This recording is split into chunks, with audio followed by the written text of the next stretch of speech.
So my name is Sizakele Marutlulle, and I'm super happy to be here. I'm going to try and make it fun and interesting and memorable, but I really do want to hear your questions because I don't want to stand up here and tell you about my life story.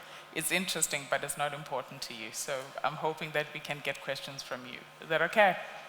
Are we good to go? I'm looking at you because your energy has to carry me through this conversation. I like your smile.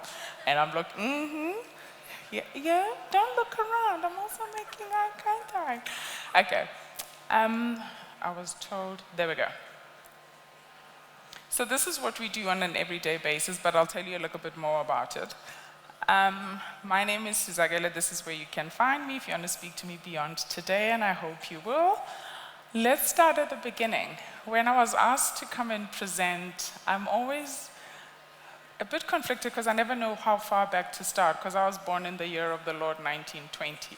So I could have been here and started with before cars were invented and walked my way that way. But I figured it might be interesting for you to know that before I became this amazing human being, I was a cutie who loved the bottle. And I grew up to be an amazing person who still loves the bottle. I said I've swapped the milk for Verve. My mother doesn't like that, but it's still a bottle. And then I've grown to have opportunity to become a creative problem solver, to engage with women in business, to agitate at levels of some boards, and to just drive strategy for some brands. But all of this is interesting, but had to make sense in helping me navigate my life. So when I turned 30, which was yesterday, Fred, I had to decide, I had to start thinking about what do I want my life to mean? What should be the total composite of what my life adds up to? And that's how I arrived at a word. If Coca-Cola is about opening happiness and BMW is about driving over the yellow line, what did I want my word to be? And it took me a lot of time and a lot of self-reflection, but I ended up at a point of influence, which is different from impact. And I'll tell you what I mean by that. For me, impact is where the stone lands on the water. And influence are the concentric circles that form after that. So I've been able to use this word to decide on where to work, who to work with, who to love, and who to leave alone. It's really hard because it's also meant that there were things that were interesting but didn't align with this purpose, and I therefore had to walk away from them. But regardless of this word, I also have this fascination with E.E. Cummings, and this idea of remaining true to yourself can also be punishing. If you're a young person in business today, do you take the late meeting that you know has nothing to do with your talent and everything to do with your looks, right? Because these are the conversations you need to have. As a young person, do you take the meeting that involves an envelope that can get you the BMW, but deprive you of sleep for 39 nights in a row? So this idea of remaining true to myself has become a punishing but also liberating thing because it's the litmus test. It is how I engage. And I often hear people say to us, you have to be true to yourself. I'm here to tell you, you are not one self, right? Because you're a grumpy self, a confident self, you're a nervous self, you're an open self, you're an energetic self. As long as you have a golden thread that runs through those many selves, then you can feel integrated. So this idea of a one self is one that I'm not able to align with, but doesn't make it wrong. It just means it doesn't make sense to me. So when I thought about today's conversation, I thought, let's talk about giving a damn and earning a dime and making a difference. What do I give a damn about? I give a damn about pro-Africa companies, and I want to help them launch, compete, win, and prosper. But more especially, I give a damn about women in business, largely because we have been left behind, and the data is there. I'm not going to bore you with it. But having said that, those structural impediments should not be the reason why we don't get up and kick ass every day. Because entrepreneurship is what's going to change the fate of this country, this society, this community, and this nation. So all of you in this room are already doing God's work. Did I hear an amen, Ruga? So in 2018, then I figured, if we are special, why don't we have our own word? And that word is Africa's newest F word. I know that CNN thinks it's famine, not interested. I know that BBC thinks it's poverty, I'm not interested. I know that other people think it's a swear word that has 4 letters, that's not what it is. This is the word. The word is entrepreneur. Let's try and say it with me. Entrepreneur. You have to drop your decibels and lower your gaze and pretend you are sipping champagne, because it's the only time I sound faux French. But the reason I came up with the term is because I really do feel that for a people that's been marginalized and erased for a longest time, being specific about who we are and the space we occupy in the world is the only way that we can start driving conversation and drive focus. So she's fierce, we know that. We know that she's grounded. We know that she is aware of her gift. She pursues greatness at every point, but also she's generous. And those are the people that we work with in my business every day. It interests me that you're ambitious, but I'm turned on by your generosity, right?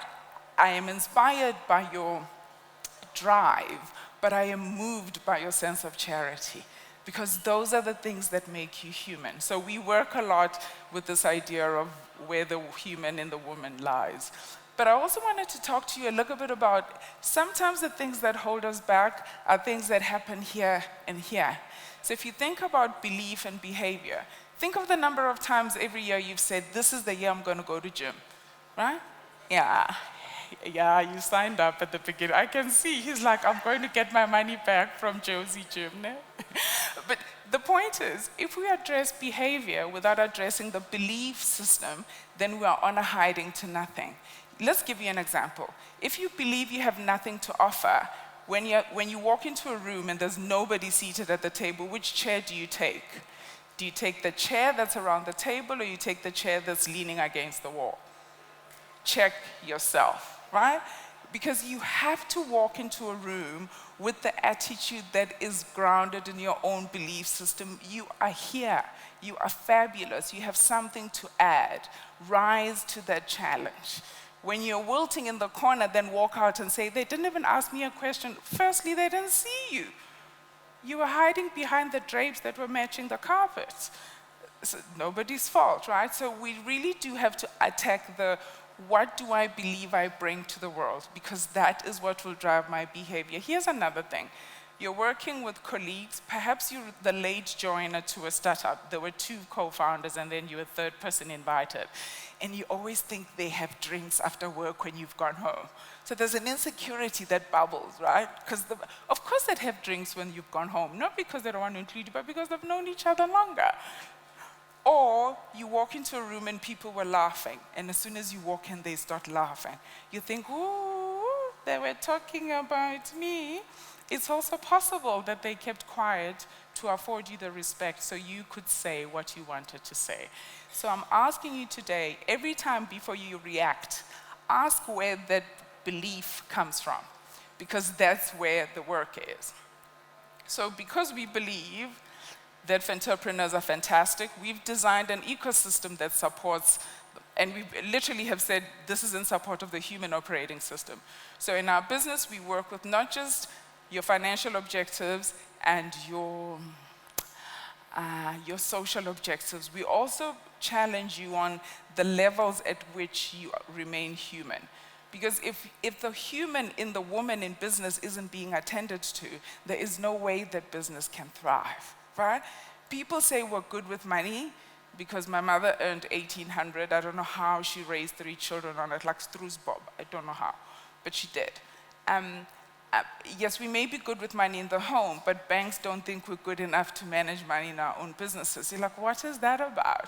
So the work that we do on an everyday basis is complete all those elements that make you the fantabulous pie that you are. Yoko's wonderful because it's created a community of entrepreneurs. South Africa is wonderful because it's created a community of people who believe that we can. Heavy Chef with Fred over there is also fantastic because it's created yet another community of entrepreneurs that are just trying to get ahead in the world. But being in a community doesn't always mean we get along. So I am bothered when people say, at our company, it's like a family. Because guess what? Families don't tell each other the truth. I mean, like, I have an uncle with halitosis, and we still haven't told him. We just sit 2 seats away from him. So the idea of a family that is rooted in truth is a family that speaks in complete sentences. I can give you feedback, but I have to do it respectfully. So I did not like the way you spoke to me at that event because this is what it made me feel, and therefore this is what I'm requesting of you. Community also demands that we celebrate each other's success, and we hold each other responsible for the goals we've set for ourselves. So if you say to me you want to run the Soweto Marathon in November this year, I'll be the person who calls you every Sunday to ask you how many kilometers you've run. You may not answer my call, I'm going to WhatsApp you. You don't respond to my WhatsApp, I'm going to call your sister, whose number I already have, because you gave it to me when you were happy on the day when you were committing. So the point of it is, we have to commit to celebrate each other's joy, but also we have to be there to celebrate each other's lows. But because that is what makes a community that moves ahead. But community is made of individuals. So you are the individual that is in that community. And I'm here to ask you to accept the tulip that you are, because a tulip doesn't lose time wishing it were a Gerberer. I lost a lot of time when I was coming up in the game, looking at what everybody else was doing. But guess what happens? I kept walking into street poles in front of me because I wasn't paying attention to what's standing in front of me. All of us have a gift. Find yours, nurture it, and stay in your lane. Master your own craft. And you won't master it if you're busy paying attention to what everybody else is doing. It's okay that they are where they are. No, Biscuit, oh, you're clapping or you're saying it's money? Oh, let's do it again. No, but the point of it is a huge chunk of our misery comes from comparison, right? But also, when you're feeling like ish, you never really compare yourself with somebody who has less than you do. Hey, you always compare yourself with someone with more. Imagine if you were sitting there going, I don't have enough clothes to wear, and then you came across the dude who has no feet. That's going to sober you up, right? That's going to humble you. So next time you feel sorry for yourself, pick somebody who has less than you do, and then you can restore your sense of gratitude. Because there's no point walking around the world not managing and celebrating this wonder that you already are. I wanted to tell you about the joy of being your own boss. And although that journey for me started in the early 2000s, Marutlulle, you were alive, so don't look at me like it's a history lesson. I had opportunity to work with amazing people. And when I was in gainful employment, I learned some lessons that I've carried with me. One of those is from my mother's house as well. Never be too big to do anything. This is about me leading a potential client to a boardroom, and they were all men at the time, and I offered to make them tea, so I made everybody a cup of tea. There were 6 gentlemen. The one particular gentleman wanted tea with half and half milk, canderel. I think it was in a mug, not in a teacup, so very specific instructions. For a chick who was fired on her first night of waitressing, that was torture, but I still got it right. Before our meeting started, the MD, who was male and remains in my life up to today, said, let me introduce my team. So he proceeded to introduce himself as the guy who takes instructions from me. And the gentleman who had asked me to run around for his canderel then said, why did she make the tea? Now, 2 things happened in that moment. One, it told me that if we were ever to work on that man's business, he would never want to work with anyone on my team who didn't have a title. Because in his mind, an MD did some kind of things and didn't do other kind of things. You are in your own businesses. May I challenge you to lead by example? If there's a phone that's ringing, answer it. You know where you work. I don't understand how you, if we're in the Yoko building, why would you not say, hi, this is Fred, thanks for calling Yoko, right? If there's somebody at reception, ask if they've been helped. If there's water that needs to be fetched and tables that need to be wiped down, get up there and do it. Because when you show up for the small stuff, the great stuff will find you. Let me say that again. When you show up for the small stuff, the great stuff will find you. So I'm happy I made tea that day, and I continue to make tea. I continue to do what we need to do to get us to the next stage. And I encourage you to find that. To do that, though, you're going to have an ongoing conversation with your ego, right? Being a founder and CEO of your own enterprise doesn't make you the boss. It just makes you the founder and the CEO of your startup. It doesn't make you the boss. The boss is the collective force and energy of everyone who has shown up to support your dream. That's who the boss is. But running business is like life. There are things called frogs. So one of my few jobs, I had to fire a partner because he had applied creative accounting. Yes, my voice was shivering, but my mother said, tell your truth even when your voice is shaking. So I stood there going, I am here to tell you that you really must be fired today. I managed to put the words fired and today in that sentence, so he got it. But it wasn't an easy thing to do. And those are the things I call frogs. Because the longer you look at a frog, the uglier it becomes. If you have one to swallow, just swallow it. And you know what your frog is. Is that conversation with your founder who's slacking because he's gone off to buy the fancy car and not reinvest money in the business. It's the conversation you want to have with your cousin that you hired because your mother said, family helps family, but she's doing absolutely bugger all in the business. It's the conversation that you're supposed to have with the accountant who counts nothing except the hours that he bills you. Whatever difficult conversation you have been postponing, I wish you courage to confront it in the new week. Because for as long as you are not dealing with those frogs, they're just lining up and they're getting uglier by the minute. Here's what's wonderful about ambition. Ambition is the conversation you have with yourself that starts with, you are amazing, you've got this, you can do it. And then you go out into the world and you see other things and you think, maybe I'm not amazing, maybe I can't do it. But I want you to believe always that you can. But here's what I have learned. I was married once to a wonderful human being. He's still alive, so don't be unkind. But we had a heated argument one day because I had forgotten to do something that was important to him.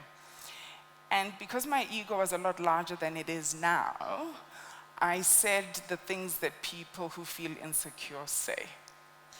I said to him, I don't know where you expected me to find the time because I run a company and you run a department. Yes, yes, yes, yes, yes, yes. Because sometimes positional power gets to your head. And if you don't have a reference point of how to wear your power, you throw it around like it's a ping ball. And he looked at me straight in the eye and he said, isn't it a wonderful thing that I'm not one of your projects? Do you understand how far that conversation went? I'm sharing that with you to say, even though success isn't a given for people who may look like us, walk like us, have hair, no hair, be mindful that you don't confuse your positional power with your personal power. There are things that work in the world of work that don't necessarily work in the world of partnership. An ego doesn't work in the world of partnership. Like, I don't care whether you earn 10 times your male partner or your female partner. It doesn't matter. How big your wallet is doesn't make you a more wonderful human being. How big your heart is what makes you a wonderful human being. And that's how you attract people, that's how you attract people to buy into what you're selling, whether it's a product or a service or a gospel that you're preaching. It comes from that place. Kind tastes nice. I wish I had known that a long time ago. I wasted so much time being unkind to people because I had followed examples where barking meant leadership. And I know now that barking, in fact, the louder your bark, the louder your insecurity. I now know that.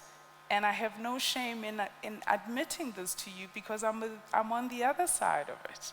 So in our business, beyond just hiring for amazing, we hire for kindness.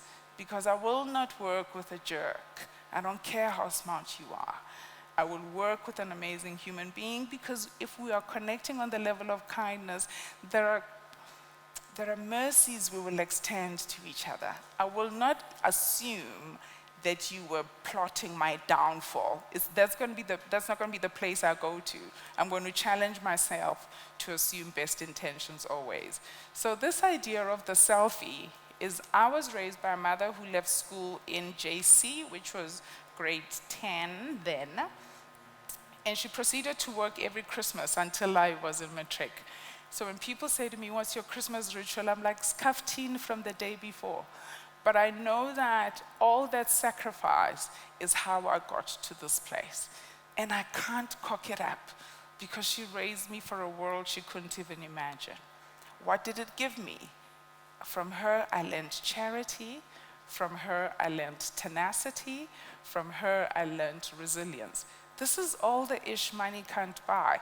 When I was younger, I wish you'd give me money. But I realize now that if you look at Cecil from last week and Cecil today, money is a thing, right? But these three things that I've just specified to you are things that I'm able to carry with me. It did make me incredibly ambitious. I wanted to be the best version of myself. But then I chose a field that none of my cousins knew anything about. Because, I mean, in matric, I was good at maths and science, so you're going to be a doctor. Then somebody pointed out there'd be blood. I'm like, maybe not. So then I ended up in the liberal sciences, and I got into advertising. My grandmother was 103 when she died, and she watched television all the time. And each time she would say to me, what do you say you do? Like, I work in advertising. And she says, but I never see you on TV. I watch ads all day. I'm like, Gogo, I am the one who is behind the people who makes the ads. And she says, you think I was born yesterday? So up to her last day, my grandmother was convinced I had no job. So here's what happens when you pick a path some of your family members don't understand. You can do one of two things. You can become impatient and stop explaining. You're like, you guys, how many times should I tell you what an actuarial scientist is? Get with the program, right? That's you being egotistic and acting like you invented light. The second piece is it can feel very lonely because nobody understands what you're doing. Nobody knows how to support you. They don't even know what question to ask, right? And in not asking, you may feel unsupported. I'm asking you to exercise some patience and extend some compassion. They don't have the words to ask so that you can have an interesting conversation with them. Make it your business to explain until they do. So now my mother gets it a bit. I'm like, Ma, when you talk to people about what I do, what do you say? I just tell them, you work with companies and change whatever they have into a brand. Nessis. I'm like, yeah, you're halfway there, but it's fine. We can keep talking about it. So this ambition that was driving me to the top also had me commit a couple of mistakes. So the first mistake I committed was I stopped telling people what I was doing because I felt unsupported by them. The second piece is I made an emotional and intellectual judgment that they wouldn't understand, so I stopped telling them. How arrogant. So some of my successes that were incredibly important to me, I celebrated those on my own because I hadn't brought my family and my friends with me. So I'm encouraging you now that even if people sound like they don't understand what you're pursuing, bring them along with you because there is nothing sexy about a selfie on a summit. There's absolutely nothing sexy about that. You want to be able to have somebody to turn to high five with, to capture and live that moment with. So look back to the people you've left behind. But if it's the cousin who's borrowing 5 rand for a loose draw, that one you must leave. In fact, that one you must give an invoice for how much he owes you. But everyone else, look in your community and find people to take along with you. Because getting to the top is hollow when you're just the only person at your own party. Yeah? So, I like this quote because half the time when you tell people you're an entrepreneur, they go, yeah, but you must do this and you must do that, you must do this. A lot of people know what needs to be done, but not enough know on how to get on the business of doing what needs to be done. So all of you who are in here are already doing it. So shall we pause and just clap for ourselves for showing up? So you've shown up, you've made the plunge, and you've made the commitment. Now create the structure. Communities like these are part of that structure. Peer-to-peer exchanges, lifelong learning. This is the stuff that gets you ahead and keeps you ahead. But then also attend to those behavioral changes. There's no way I'm going to save money if I keep shopping every day. So last birthday, I said, I'm not buying anything new. I'm only going to buy pre-owned stuff. Yeah? And it works, because pre-owned stuff is vintage, doesn't come in many sizes. This is the size. This is it. Yeah? So find out for yourself what are those behavioral changes you need to make, and make those changes and commit to them. Because here's the trick. If Caster Semenya can run every day so that she can club a 200-meter in under 2 minutes, it means we also should be showing up every day, because that is the marker of discipline. Because discipline is doing the stuff that will get you ahead even when you don't want to. That's what discipline is. Discipline is the fuel that's going to help you keep your promise to yourself. Discipline is dumping the cutie who wants to lie in when you have a 4:30 run. That's discipline. Okay, maybe don't dump them the first time. Maybe the third. Give them 2 choices. But the point is, discipline is getting yourself out of that rut and setting yourself on a path that's going to get you to the place you want to get to. And then define your goals. Call them by name. Put them on your sticky. We were talking about 3M stickies earlier on. Write them on a mirror. Whatever it is, confront yourself with that goal on an everyday basis, because every day you wake up is yet another opportunity to get to the end, or at least to get to what your end is. I'm going to thank you by reminding you of the following. That it wasn't until I was very clear that I give a damn about entrepreneurs that I was able to then define and earn a dime, which is a living from that, but also to continue to make a difference. So in your own ways, I'm hoping that you can challenge yourself to just go, what do I care about? Because it's the caring that must precede the money bit. Because if the care is in place, the money will come. And then your purpose is that idea of how am I making a difference in the world. You showed up today, you gave me your time and your attention, for which I'm eternally grateful. And because I did say up front, I want to hear your voices, not mine. I hope it's okay if I can stop here so that I can hear some voices. Fantastic. Thank you for your attention.